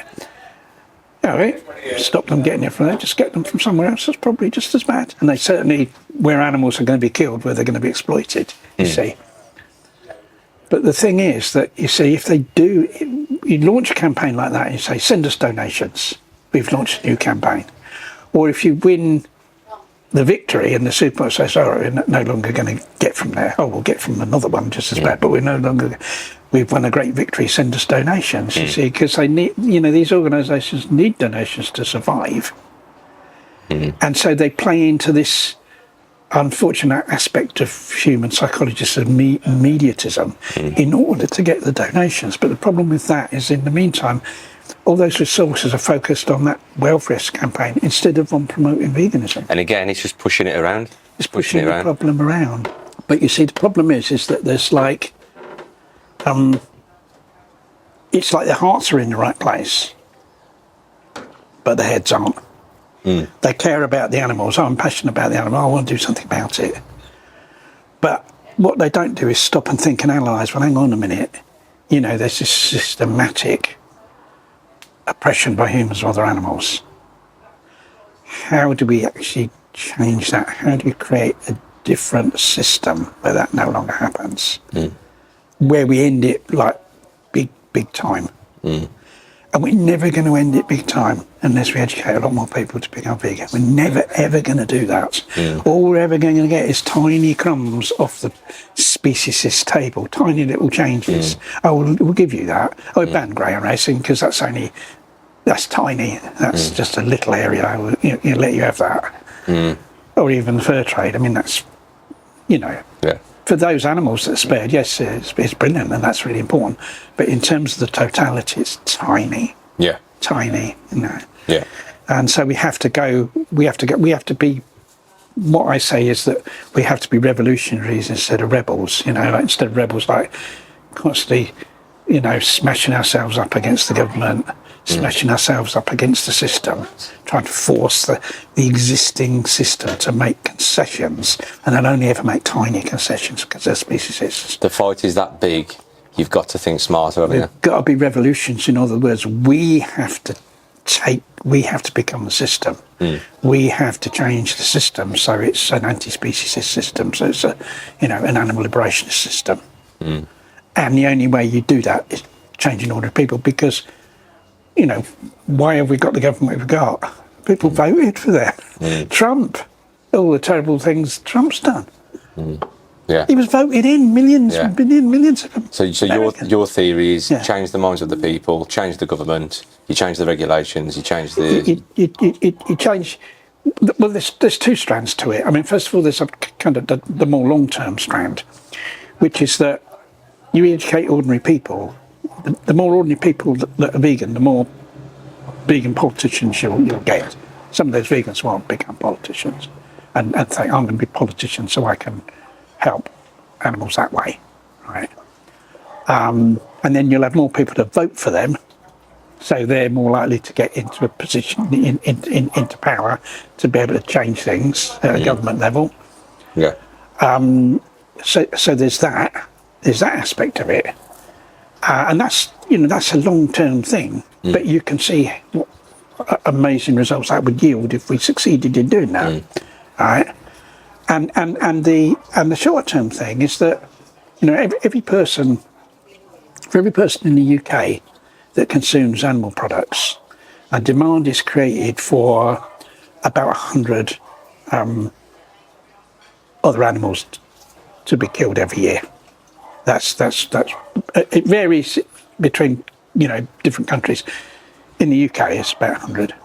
So you can say that if you educate someone to become vegan, or at least to adopt a vegan diet, right? I mean, you want people to be philosophically vegan because that's much bigger, isn't it? Much stronger. But for every person who adopts a vegan diet, that means that this demand is reduced by 100 animals a year for other animals to be exploited and killed. So you can say that results in 100 animals per year being spared. So there's a short term.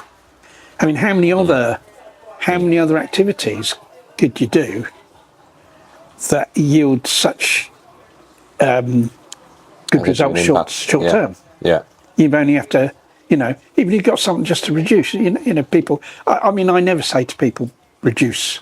I say this is what veganism is. Change 15 minutes of your day. Just change 15 minutes of your day and the impact that can have in the short term. And then you've got the long term. Yeah, that's right. The thing is that so therefore you're sparing animals in the short term, and there'll be people say, "Oh, that you know, your idea of like changing society, creating all these vegans, changing society, I don't believe that can ever happen." But I say, yeah, but all right, if it did never happen, the more vegans we create, the more animals are spared. So, yeah, so you've still got that, like, so you've still got the short term yeah. benefit of it. And I can't think of any other activity yeah. that could yield such good results in terms of, if I went hunt sabbing all the time, how many animals am I going to save going hunt sabbing? I'll, maybe a few a year. 20 years. Working in a rescue, how many animals I'm going to, But educate people to become vegan. And one of the problems is you very rarely get feedback. You're spreading all this information around. You don't know who's gone vegan, who hasn't.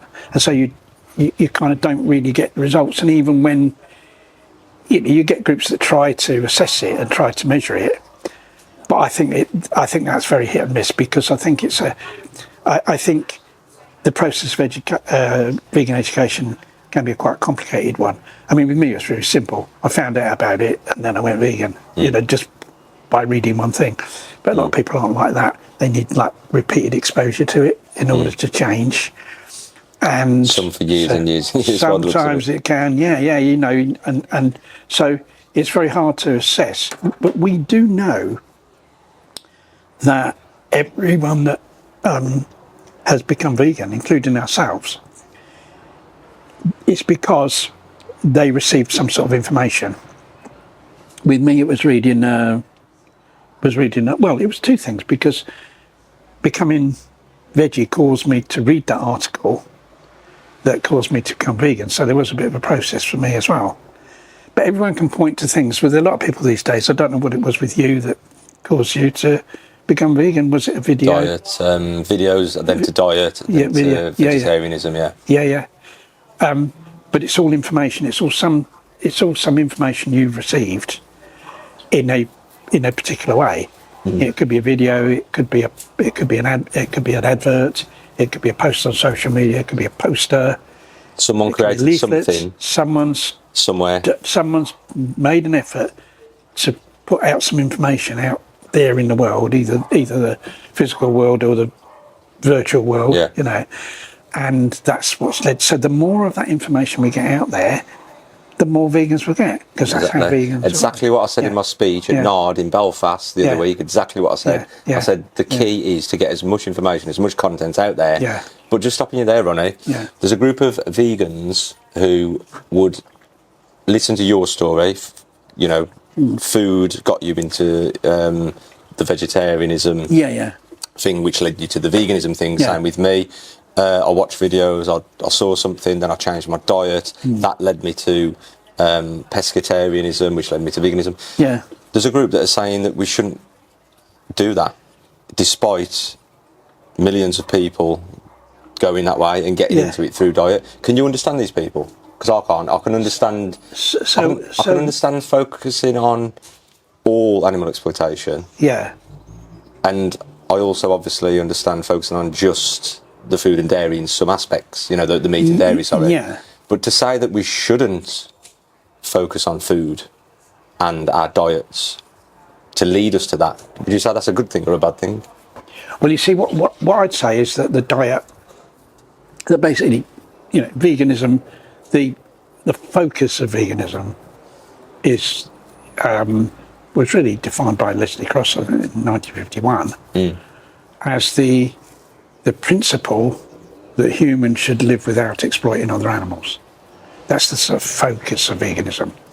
And other things flow from that. In other words, the diet flows from that, because if you're going to stop exploiting other animals, the first thing to do is not to eat them. Well, that's the immediate. It's a bit like, say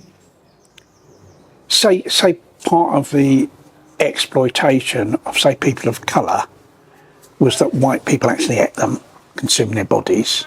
Well, if you decided I'm going to be an anti-racist, the first thing you do was you'd not eat those people. Exactly. This is what I'm saying. That's the first. So that's the first thing you do. Especially when 99% of people of colour were exploited for their flesh or eggs or dairy. Yeah, that's right. So it's like that's the first thing you do. The focus will always be on that. Otherwise, why would you say I'm against the exploitation of those people, but I'm still going to consume their bodies and their body, they're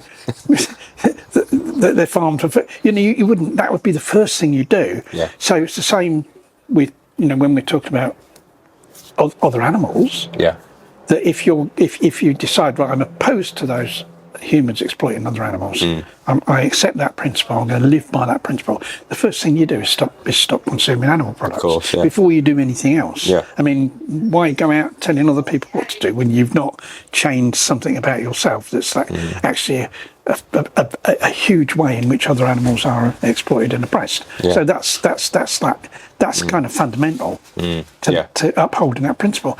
And then you sort of look at, there's other areas of exploitation of other animals, and then there's areas where they're not exploited but they're oppressed. So if you're opposed to them being exploited, why would you support them being oppressed? It doesn't make sense. Yeah. You see. And so it kind of goes, there's a focus to veganism in what the main principle of it, but then there's a scope in terms of what's consistent with that principle. You see.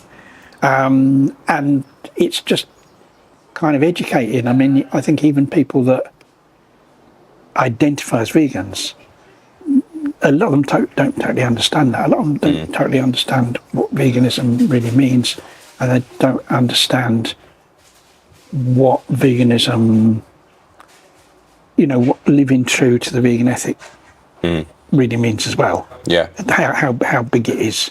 Yeah. How huge a thing it is. Yeah. It's just a viewpoint that has switched, hasn't it, and just gone. It's gone from I can do what I want to these beings to I no longer want to oppress these beings in any shape That's or right. form. I'm going to live in a way that I'm going to do my utmost to avoid that. Yeah. But I think that another really important thing is that we need, if we're going to have this huge increase in vegan outreach, who's going to do that? It's only vegans that can do that. And I think one huge problem we have amongst vegans is that so few of them are involved in any form of activism. And certainly, so few of them are involved in outreach. And that has to change. Somehow we have to get a lot more vegans involved in outreach if we're going to achieve animal liberation. And I think what the problem is with a lot of vegans is they kind of, in a sense, do it for themselves. And they do it for their kind of own mental well-being. In other words, they say, well, I don't want to live my life haunted by guilt. I don't want to live my life constantly feeling guilty about my involvement in the slaughter of other animals, in the exploitation of other animals. Otherwise, I'll feel bad. Because as I'm going through my life, I'm going to feel bad. That'll be in my head. So what I'm going to do is I'm going to become vegan, or certainly adopt a vegan diet, and then I don't have to feel bad about that anymore, and I can carry on doing what I've always done without that nasty feeling in my head. And that's it. That's it. Job done. And now I just carry on my ordinary life. So that they're kind of doing it for themselves. They're not doing anything to change society as a whole. They're not changing it. And what I'd say about that is, say we were going along the road and we saw a guy kicking his dog, right? Well, we certainly wouldn't say, that's brilliant, so a guy's kicking his dog, I'm going to kick a dog as well. Right? Certainly we wouldn't say that, right? But the other thing, hopefully we wouldn't do, is just pass by and do nothing. Really, we would both, any decent person really, would say, the correct form of action is to somehow do something to stop that guy. Do something to stop the guy kicking the dog. You certainly don't kick a dog yourself, and you certainly don't walk past and just let the guy kick the dog, right? You'd intervene in some way to try to stop the guy kicking the dog. That is a decent moral thing to do. Evil doesn't exist because evil exists. It exists because people choose to do nothing about it. Exactly. And so where you've got someone, a non-vegan, is basically the person who's kicking the dog, right? I mean, all right, it's not a dog they're kicking, but basically they're paying people to kill other animals, aren't they? Basically, which is just as bad as killing them themselves. Yeah. right? So they're the same as the person kicking the dog. Most people who consider themselves vegan are the people that walk past and say, well, aren't I good? I'm not kicking the dog, but I'm not going to stop that guy from kicking the dog. The decent position is to stop the guy kicking the dog, right? And in terms of the oppression of other animals, the guy kicking the dog is the systematic exploitation and oppression of other animals. Yeah, you know, it comes down to individual incidents of like animals being slaughtered in slaughterhouses, they're being vivisected on. But that is happening because of human attitudes. I think as well, just sorry to interrupt you, mate, I think the main reason for that, we did touch on it in the car, and I think that even though people might want to say something about the man kicking the dog, it's almost like they care too much what other people think of them when they stop the man from kicking the dog, which in this scenario would be, you know, if I start to post stuff or to put stickers everywhere or to talk about it, people are going to think that I'm this, I'm preachy, and they care too much what people think. Yes, I mean, something I've never done. But obviously there are. You see, where the difference is, there's no moral difference. You know, the person paying someone to kill an animal in a slaughterhouse is no different morally to a person kicking a dog. If I paid someone to kick a dog, I'm as bad as the person that kicks the dog.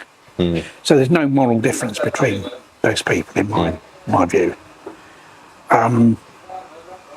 Talking of dogs, sorry, mate, can I put in there with I've got a question about a dog. So I've saw this the last 6 months only. Now, when I speak to people, and myself included, I compared a pig to a dog. Yeah. Because obviously we love dogs, you know, he's man's best friend and whatever. Yeah. And a lot of people get into veganism through comparing a pig and a dog. Now, in the last 6 months, I've saw people post about how we shouldn't use dog meat as a prop. We shouldn't talk about dogs. We shouldn't compare pigs to dogs because dogs get exploited as well.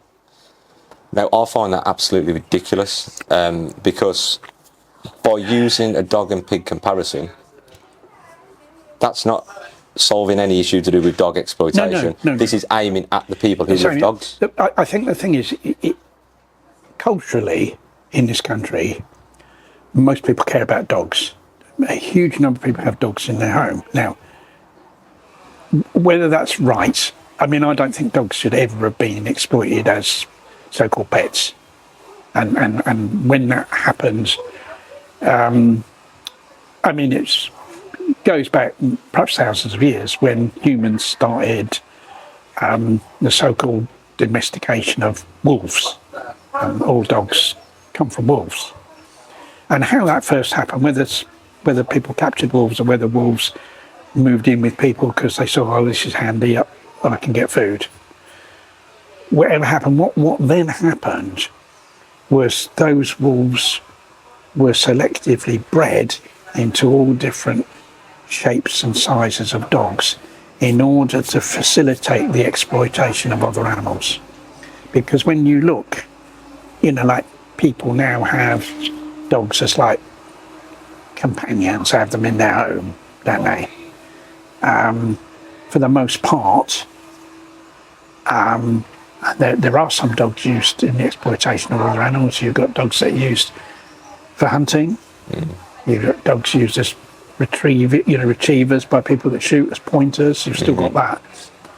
But at one time, that was the only use for them. They were all bred. Herding dogs. You know, sheepdogs, collies. They're used in the exploitation of other animals. Like it started off, that was all these different types of dog were bred by humans to facilitate the exploitation of other animals. Like Dachshund, it's German for badger hound. They were used to hunt and kill badgers, you know, thin little dogs that can go down. And now they've become a lot less, they've become like more friendly and more manageable because they've been, you know, it's kind of selectively bred even more to be like companions. But at one time, no, they're a hunting dog. And the same with all these dogs, you know, terriers and greyhounds used for hunting deers originally. I mean, it's facts that, you know, they were bred into, they were bred to facilitate, and it's more only in sort of more like recent times, and you know, going back a few hundred years, but still really recent times in the history of the exploitation of the dog, which is really the exploitation of the wolf. You've got more and more of the selective breeding to produce all these breeds, and you've got crufts and dogs suffering terrible genetic conditions because of this intensive inbreeding of them, you know, for things like that. But none of that should ever have happened. They should have just been left. If a wolf wants to come into your, wherever you live, and have a bit of food, there you go, that's it. But that's it, it stops there. You don't say, right, I'm going to breed you and get into like a tiny little dog to go down a foxhole and a big dog to kind of... Use the animal to get the animal. Yeah. And see, that's why we've got all these different breeds of dogs. It's every single one of them, you can point to how they were used to exploit other animals, every single one of them. Now, originally, I agree that obviously dogs are exploited. Obviously, yeah, they are in some countries they're killed for meat, especially. The pig thing is different because, so it's like, but you see, although I think it was wrong that dogs kind of have been exploited as so-called pets, I think that's wrong. I'm not opposed to people adopting dogs, but I think adopt a dog from a rescue. Don't perpetuate the deliberate and negligent breeding of them, especially in a situation where tens of thousands of dogs are killed every year, put to sleep, so-called, because there's nowhere for them to go. With cats, it's even worse. There's hundreds of thousands with cats. But the thing is, but nevertheless, what's happened is that people having dogs as companions, humans having dogs as companions, has enabled humans to see the individuality of those animals, to care for those animals as individuals, to appreciate those animals as individuals, right? And to love those animals as a family member, right? And so I think it is valuable and it is valid to make that comparison, to say, well, why do you have so much respect and so much care for that animal? You've learnt that animal's an individual. You've learnt that animal, you know, can feel pain. You've learnt that animal has feelings. So this other animal here is actually exactly the same. It's no different. So why do you care so much about this one and you're quite willing for that one to be slaughtered and to eat their body in a sandwich? So I think that's valid. I think it's valid to I actually think that. without dogs and the relationship the human has created with dogs, I actually think you'd be in a very, very worse position because, you know, it brings... It touches on people's hearts and emotions. And without that, they would just be like, fuck them, you know, all their enemies. Well, I think it's something that's happened, and I think it has created an awareness in humans of the individuality of dogs. And, you know, cats as well to some extent, not as much as dogs. Quite often people, even that have cats, don't appreciate their individual. Oh, that's just the cat. You know, they're like but I think it's valid to kind of use that. I mean, I use that. I do a lot of stalls at dog rescue events. They have these fun dog shows and to raise funds, and I do. We've got 3 locally that I try and just do stalls at all of them if I can. And that's the message I have. I have that message. Why do you care so much about this one, but you eat that one? What is that? Thank God they love one creature. Well, you know, thank God, because now we've got something to go off. You've got something to work on. Yeah. Because and all you have to do is get them to kind of, you know, see the similarities, you know, to kind of make the connection. And so you can use that. And I think, you know, if we can use that, then yes, you know, that we should, you know. And as I say, I do. And you can make that connection with other animals as well. I mean, I make that connection when you get, you know, I'll do stalls at wildlife events, wildlife event, people care about wildlife, and pointing out to people that what is the biggest enemy of wildlife? What is it that humans do that kills the most number of animals living in the wild? It's consuming animal products. Because the destruction of the Amazon, for like grazing land and for growing soya, which is mostly fed to farmed animals, not to humans. And the huge pollution. The biggest cause of pollution of English rivers is animal farming. It's not human shit. Yeah. There's all this thing about the water companies allowed human shit in the river. But that isn't, it's animal farming, it's the worst. Yeah. And it's educating people about that. If you care about wildlife, then stop eating animals. There's so many branches, isn't there, from this? Yeah. Ronnie, going back onto prison. Yeah. So I wondered this actually a few years ago. I think I heard a podcast, I can't remember who you were with, and I wondered, when you were inside, and you came across the other inmates and you told them, that you were inside on a 9-year sentence for opposing animal cruelty and vivisection and things like that. Yeah. Number one, what was the reaction? And number two, did you change any minds inside? Well, first of all, the 9 years was made up of 3 sentences. Yeah. I was in for 12 months on one. Another one I was in for 8 months, another one I was in for 6 years and 8 months, and then I spent some time on remand. And when you add it all up, it's 9 years. The longest I was in one period was 6 years and 8 months, and that was... You say it as though it's a walk in the park, isn't it? Wow. Well, it was compared with what the animals go through, and that's what I always thought. I thought I'm not entitled to feel sorry for myself, because this is nothing, not only compared to what loads of animals go through, but also compared to what a lot of people go through. My living conditions in prison were far better than the living conditions of millions and millions of humans. What a way to look at it. Yeah. Wow. So I've not I won't feel sorry for myself, you know what I mean? And, so I tried to sort of still campaign in what best way I could, to writing letters to people and different things, writing articles.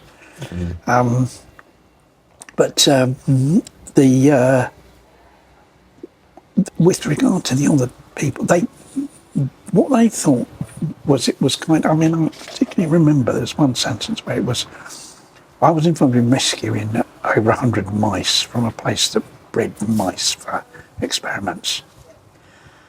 And when we all sat round, I remember I was working on the gardens at this particular place, we all sat round in the hut, having our tea, break time. And we're going, what are you in for? What are you in for? Everyone. What you in? Burglary. Oh, what did you steal? 120 mice. Oh, what? Oh, valuable mice. Were they rare mice? You can sell them. No. What?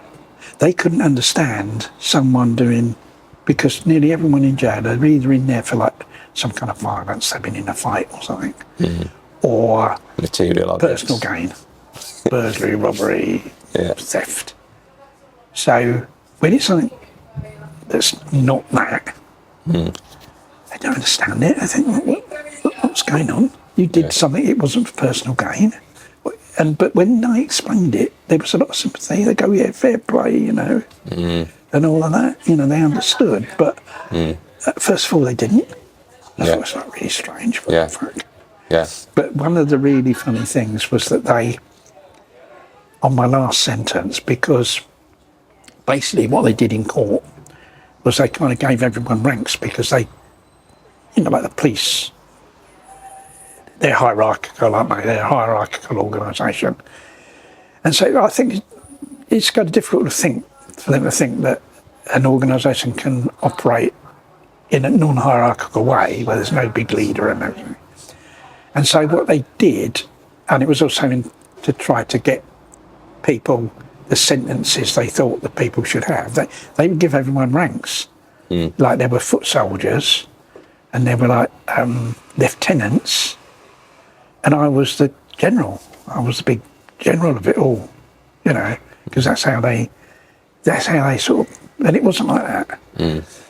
But because of that, it kind of had a reputation of being some big gang leader. And I remember, really funny, I was in The last prison I was in, they brought in telephones. They installed a payphone, and it was like a card phone thing.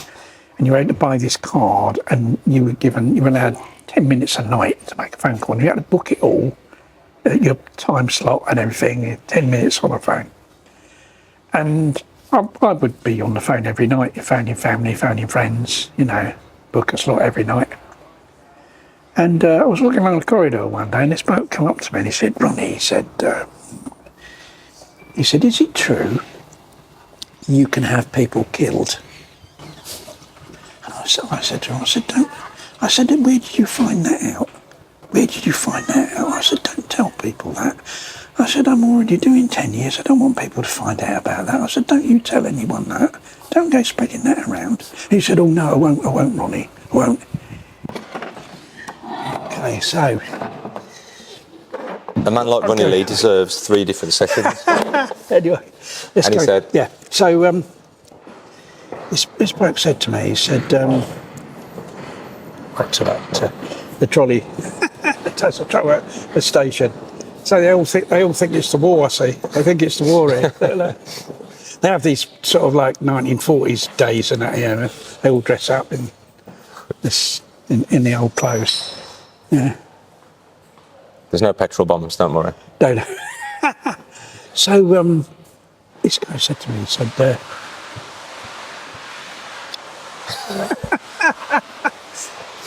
I think it'll pick it up, right? Carry on. Incredible. Nothing will stop us. No. Nothing will stop us. Yeah. So this guy said to me, he said, tell me, he said, how do you have them killed? How do you have them killed? And I said to him, I just make a phone call.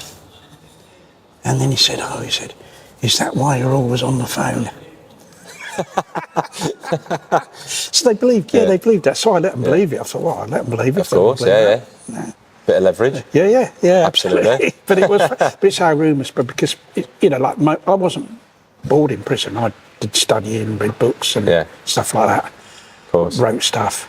I was never bored, but I loved my board. Yeah. And so, like, rumours spread and things get bigged up. I remember sitting by, it was in the same prison, and it was a semi-open prison. You were allowed to walk round.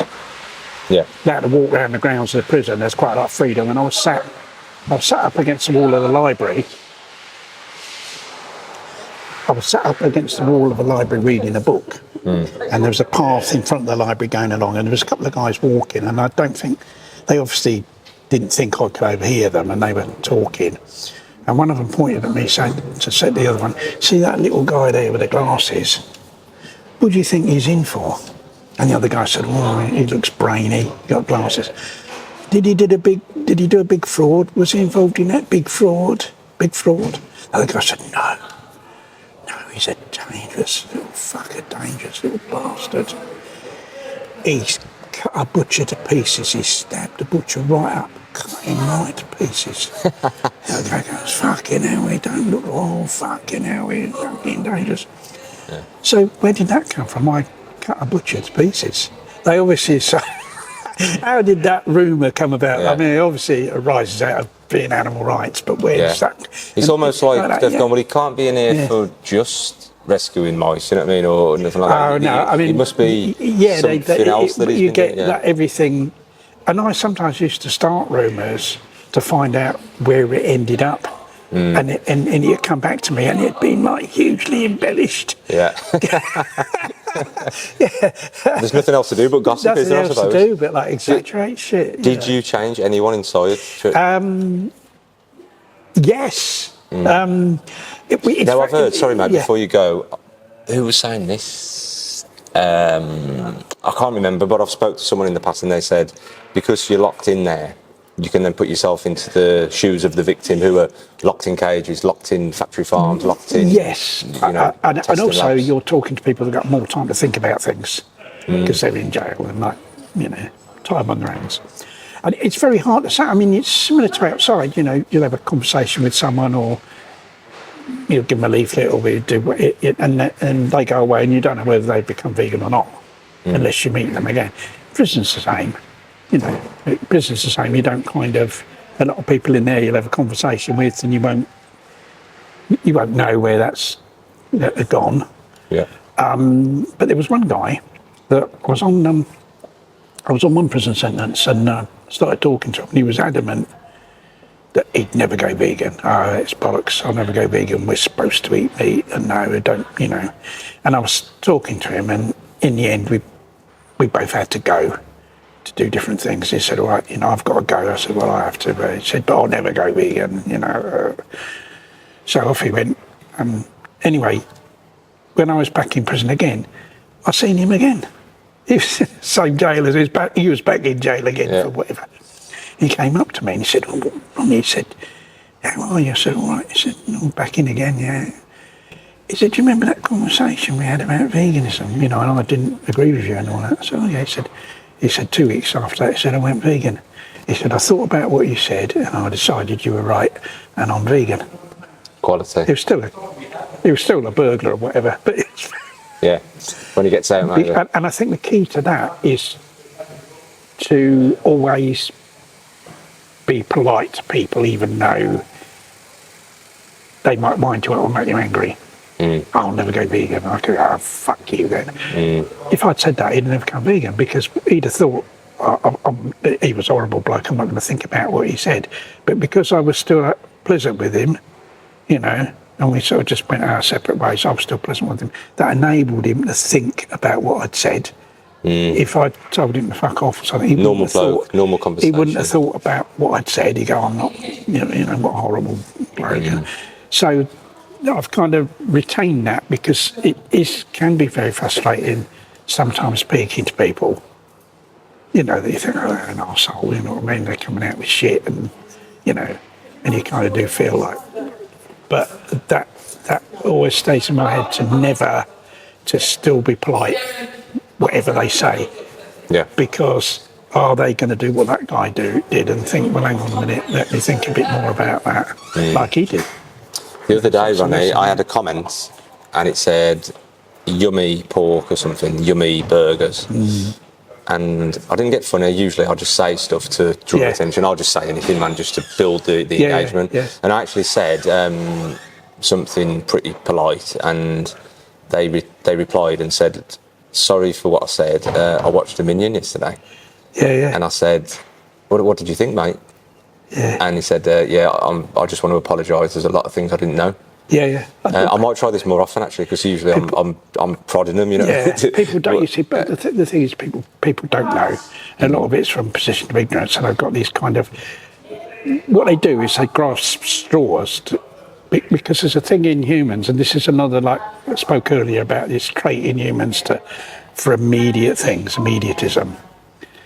But another trait in humans is like they don't want to change. They want to carry on doing what they've always done. Humans are very much creatures of habit. In fact, in a sense, all animals are. And you can change things. I've noticed it with dogs we've had. You change something in the environment, they don't like it. Well, what's going on? It's just different. Big time. Humans are like that, generally. And so they want to carry on doing what they've always done. And you kind of throw something at them that challenges that makes them think, "Well, should I change? They'll become like resistant, or they even become aggressive because of that. Because you've kind of... So they change my life. They feel that they might have to change what they're doing, and they don't. But you see, the thing is, I think that kind of applies to a lot of vegans as well, or people that identify as vegans, and especially these days, because you see, the thing is, it's so easy now to live as a vegan. When I became vegan, you couldn't eat out anywhere. You couldn't, like stuff that's cooked now in vegetable oil, then they use beef fat. They even put beef fat in the peanut butter. We found out we couldn't eat the peanut butter. We'd eaten peanut butter. A bloke in our animal rights group, where I was living, like, he wrote it was Sunpat, that was the only peanut butter he could get, Sunpat. We were just eating its peanuts. He said, "I've written to Sunpat." "Well, what'd you do that for?" "It's peanut." "Oh, I just want to come to the next meeting." He says, "Oh, bad news." So You can't eat peanut butter. What are we talking about? The letter, ingredients, peanuts, beef fat. We want to kill him. You bastard. You can't eat peanut butter anymore. Wow. Yeah, because you see, these days, some peanut butter now has vegetable oil. They cut it with vegetable oil. And usually it's just 100% nuts, isn't it? Yeah, because it's got its own oil. You don't need to put any oil in it. But sometimes it's a bit cheaper, putting a bit of palm oil in it. Back then they're trying to make it tasty, aren't they? Beef fat. And it was in every bread. Another thing, a lot of bread's got vegetable oil in. Then beef fat. There was only a few makes of bread we could eat. Now in the supermarket, like loads of it's vegan. But then, I can imagine. It was terrible. You had to look like loads of places to get bread. Yeah. It was it was much more difficult to kind of live in society as a vegan and mix in society. So we tended to kind of separate ourselves from society and kind of make our own community, right? And because of that, you kind of had this thing, well, I'm separate from society anyway. So I might as well be an activist. I might as well go further on because I'm not part of society anyway, so sod it. Yeah. There was that. And so in those days, a lot more, although there were a lot fewer vegans back in the day, I'm talking about the 70s, 80s, although there are a lot fewer vegans, a massively greater percentage of vegans are activists.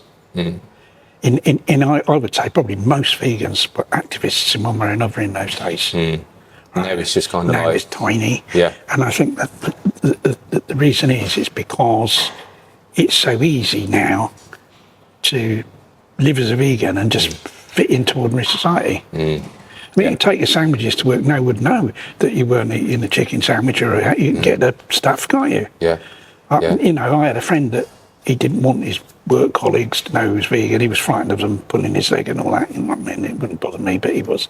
So he'd go along with the cheating ham and the cheating thing, and they just thought I was just eating ham sandwich. I wouldn't. I'll make the difference when you first turned to now. I bet you're absolutely loving it, aren't you? I'd never imagined it would be as easy as this. Yeah. But the thing is, it's only just getting started as well. Yeah, but you don't go vegan because it's easy to get the food, and you don't go vegan because you eat out. You go vegan because you're opposed to humans. The bullying. You go vegan because you're opposed to the exploitation by humans of other animals. And then after that, after you've decided that, you say, right, now, how do I live according to that? What can I eat? What is there to eat? Because I get this on outreach, it's usually the cheese. People go, oh, I would go vegan. But they kind of speak in a bit of a mind, right? We'd go vegan. I can't find vegan cheese that's as nice as the dairy cheese. And I go, you're looking at it the wrong way around. Just don't eat it. The thing is, what you do is you think, when I buy the dairy cheese, I said, when you buy the dairy cheese, you're actually paying someone to kill a cow and kill a calf. That's what that amounts to. So what you do is say, well, I'm not going to do that anymore. Having made that decision, I said, now I'm going to look round for what I can eat instead. Because back in the day, there wasn't cheese. They're putting themselves at the forefront, aren't they? They're saying, I don't want to do that because I won't be able to get that. Instead of saying, I'm not doing that because of that, and because of that, no, then I'm not you do doing that. And that's obviously what we had to do. This question I really want to ask you is, you conduct yourself in a very calm way. You're a very happy person. If you People say to me, I would say that, They say to me, how do I see the things I do and manage to push it to the back? And I think I'm very good at pushing things to the back. And just getting on with the job at hand. Yeah. What about yourself? You've seen some stuff, man. You've seen way more than me. You've seen... Been in all sorts of... Seen stuff, been in... Where do you put it? Place. Same as you, it's locked away. Because with some people, you can read it on their face. They've seen some shit, man, and they are like, they are hurt. Yeah. I think some people are better at kind of locking it away than others. But you see it, what helps the animals? Us being upset, us being depressed, and all of that doesn't help the animals one iota. What helps the animals is the action we take, and I'd say what helps them most of all, what we need more than anything else is vegan outreach. I think all the other things are valuable, and I praise everyone that's doing anything to help other animals and support them. But unless we have a lot more vegan outreach, we're never going to get animal liberation. It's like an unless position that I've got. And that's what's important. And it doesn't matter whether you do that with a smile on your face or you do that in the depths of depression. It doesn't make any difference to the animals. What matters is the action. The action's what matters. And I think the trouble is if you do sort of allow it to get you down, then that can sabotage you, that can prevent you from doing stuff. You can become immobilised by it. And so that's why it's kind of important to somehow find a way of not thinking. What you've got to think about is the solution, not the problem. We kind of know what happens. You see, I won't watch any graphic stuff because I know it happens. I don't need to see that. I know that it's wrong that humans exploit other animals. I don't need to see the graphic detail. I've seen it, and I don't see it again and again and constantly traumatise myself. I've seen that, right? That's the problem, right? What's the solution? How do I concentrate on the solution, right? And I know people that seem to kind of wallow in like they'll kind of constantly watch graphic stuff, even though they're vegan, and but they don't really do outreach. I'm like, why are you watching? And then they post it on all the vegans' social media. I think, what are you doing that for? They already know that. You know what I mean? And I think it's like, it doesn't matter. We might as well, you know, I think it's important that we, for our own mental health, that we find ways of enjoying life. Because what matters is it's a marathon. You know, what the animals want, what's important for the animals is that we keep going as long as we can. We keep going, spreading the message as long as we can, which is why it's really important to be healthy, to be fit, to eat healthily, you know, to get exercise and stuff like that. Because the longer we can live and the longer we can remain healthy, the more we can do in terms of spreading the message. And if you kind of allow it to get into your head, that goes against that. I know it's hard. I know it's harder for some people than for others. But I think that there's a degree of sort of masochism goes on, where people constantly think, I need to keep seeing this, and I keep needing to make all the vegans see it when they're already vegan. And I don't see what that gains. All right, people that aren't vegan, yeah, need to see it, of course, no, but not people that are vegan. And so that's the thing, that you might as well, that what you're looking at is how can I, it's what's sustainable, what mental attitude should I try to adopt in order to be able to keep going as long as I can, and that has to be a positive attitude, and that has to be to try and find happiness and to try and find nice things in life when you can, because we deserve it. I mean, we're the people that are there. It's the other, you know. Sometimes I get to the point where I forget that you can actually enjoy life, and you can actually and then you go, everything's good, and then you go, oh no, it's not that thing. No, it's not. But I think you know that. But you think, well, me enjoying life, as long as I'm still spending a good deal of time spreading the message, enjoying life, I'm entitled to that. You see, I think probably the majority of humans don't deserve this earth, don't deserve the earth. This planet, although humans have ravaged this planet, there's still a lot of beautiful things around it in nature and that. You know, the clouds and the wildlife and the trees, and there's lovely flowers, there's lovely things, right, in this world still. Somehow. I think most humans don't deserve it, because if they don't have respect, if humans don't have respect for other animals and they don't have respect for nature, they don't deserve to be here. They do not deserve to live on this planet. Absolutely. Not that I'm going to go around and shoot them all because it's impractical, but they don't deserve it, but we do. We're fighting for the animals. We deserve those lovely things. And so, and I think we need those things in order to give us the strength to carry on fighting. You've got to feed, we wouldn't say, to ourselves, I'm not going to eat because that time spent eating, I need to be, because we know if we don't eat, then And I think it's the same psychologically. I think you need to Psychologically feed being clever. the soul, whatever name you give to it. I think you have to feed yourself Sustainability is to key. sustain, because it's a long-term struggle.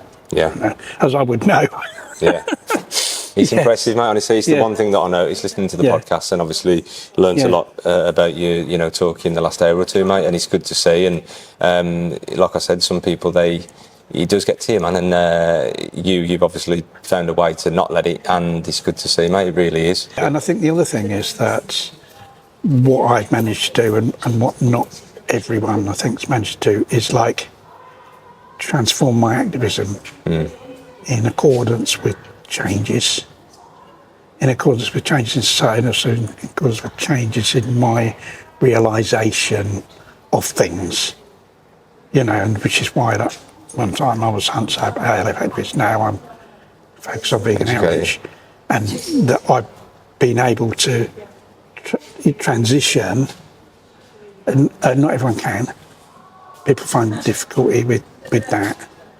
I think some people find difficult engaging with the public, and that's the reason. See, the ALF was very isolationist, didn't have anything to do with the public. Oh, we don't have anything to do with those nasty members of the public, we'll just go and smash this place up. And so, of course, that I found that very difficult at first. I found that very difficult speaking to the public when I first started.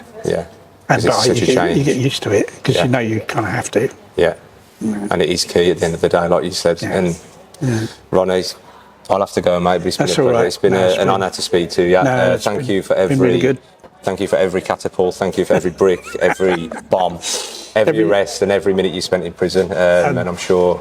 And hopefully every leaflet. And every leaflet and every talk and every store and every post online, mate. So it's my honour to speak to you, mate. Thank you very much for listening to the game. Lovely. I think we've found the one true savage. Cheers, mate. It's been good. Great. Thank you.